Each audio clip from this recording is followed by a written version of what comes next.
Good morning student. अपना जो topic है 14 जो लेसन है इकोसिस्टम का, उसका ये जो टॉपिक है प्रोडक्टिविटी। प्रोडक्टिविटी का मतलब होता है उत्पादकता। यहाँ उत्पादकता में क्या है कि यदि कोई प्लांट है और वो है सनलाइट या सोलर एनर्जी की प्रेजेंस के अंदर, वो क्या करता है, अपना भोजन बनाता है, यानी फोटोसिंथेसिस की क्रिया के द्वारा वो अपना भोजन बनाता है। पहले ये पत्ती छोटी थी और इस तरह से धीरे धीरे भोजन ग्रहण करके ये मतलब क्या आकार में बड़ी होगी। यदि देखा जाए तो इसके बायोमास के अंदर क्या करेंगे, बायोमास के अंदर इंक्रीज यानी बढ़ोतरी हुई है। अब यदि देखा जाए तो यह जो बढ़ोतरी है ये प्लांट के अंदर सूर्य के प्रकाश में हुई है, इसलिए इसको क्या कहते हैं, उत्पादकता कहते हैं या इसको प्रोडक्टिविटी कहते हैं। प्रोडक्टिविटी की डिफाइन करें तो rate of biomass production is called productivity.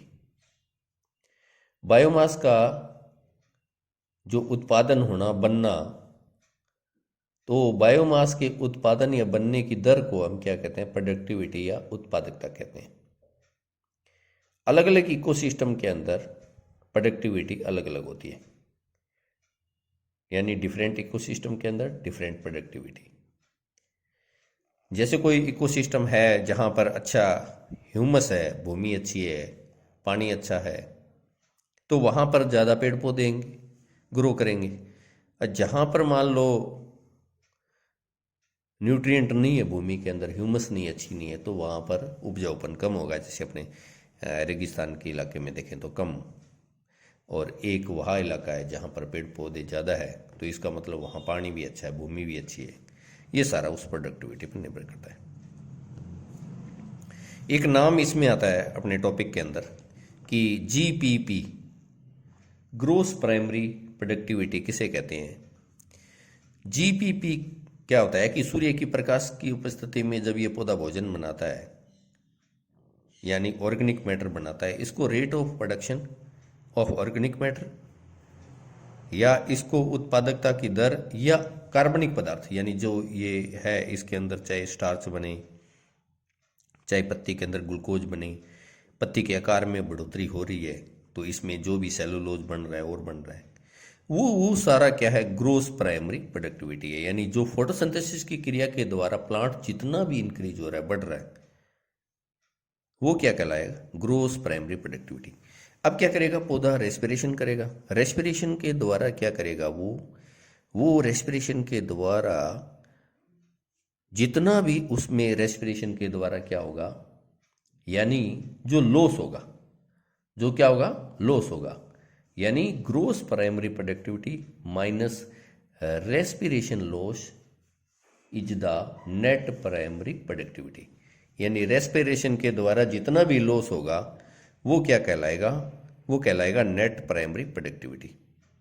जो नेट प्राइमरी प्रोडक्टिविटी है वो उसकी क्या कहलाएगा, बायोमास कहलाएगा, जैव भार कहलाएगा। क्या कहलाएगा, जैव भार। वो जो प्लांट के अंदर स्टोरेज है, जैसे प्लांट ग्रो कर रहा है, मान लो उसका तना लंबाई में बढ़ रहा है, पत्तियां ज्यादा लग रही है और लग रही है, वो सारा उसका क्या है, बायोमास है। उसका क्या है, बायोमास। अब यदि अपनी बात करें, देखें तो एक प्लांट है और जैव भार में क्या होता है, उसका पानी जितना भी बाहर निकल जाए, शुष्क भार है, यानी प्लांट में जितना भी है वो उसका क्या कहलाता है, बायोमास कहलाता है। जैसे अपने तोड़ी की बात करें और करें, वो बायोमास प्रोडक्ट है। अब वो किसके काम आता है, वो जितना भी है ना जो कंजप्शन होता है, हिट्रोट्रॉप्स यानी जितनी हर्बीवेरस है, पेड़ पौधों को खाने वाले है, डिकम्पोजर है, उन सभी को वही मिलेगा बायोमास खाने के लिए। तो अब देखना यहां पर क्या है, नेट प्राइमरी प्रोडक्टिविटी को, इस बायोमास को कंजप्शन करेंगे यानी खाएंगे कौन, हिट्रोट्रॉप्स। अब हिट्रोट्रॉप्स के आकार में जितना भी न्यू मैटर बनेगा, यानी वो आकार में जितना बड़ा हो रहा है, जीव और हो रहा है, वो क्या कहलाएगा, सेकेंडरी प्रोडक्टिविटी कहलाएगा। क्या कहलाएगा, वो द्वितीयक उत्पादकता कहलाएगा। क्या कहलाएगा, द्वितीय उत्पादकता कहलाएगा। इसी प्रकार यदि अपने एक वर्ष में देखा जाए, एक वर्ष में प्लांट कितना ग्रो करता है, तो वो एनुअल नेट प्राइमरी प्रोडक्टिविटी कहलाता है। यानी इसमें पर वार्षिक यदि अपने पृथ्वी पर बात करें तो एनुअल नेट प्राइमरी प्रोडक्टिविटी कितनी है, होल बायोस्फीयर के अंदर करीब 170 billion ton dry weight of organic matter. इतना क्या है, 170 बिलियन टन यहां पर क्या है, ध्यान देना, ऑर्गेनिक मैटर है जितना भी, वो क्या कहलाएगा, वो ANPP यानी एनुअल नेट प्राइमरी प्रोडक्टिविटी कहलाएगा। इसी प्रकार अपनी यदि बात करें कि समुद्र के अंदर, ओशियन के अंदर क्या चीज़ है, तो ओशियन के अंदर भी जितने भी जीव, बड़ी मछलियां हो रहा है, उनमें कितना है, तो वो है 55 billion ton. 55 billion ton annual net primary productivity है। तो हमारी पृथ्वी पर यदि देखा जाए तो ये जो भाग है ये इस तरह से स्टोर होता है, यानी सेकेंडरी प्रोडक्टिविटी के रूप में स्टोर होता है। थैंक यू बच्चों।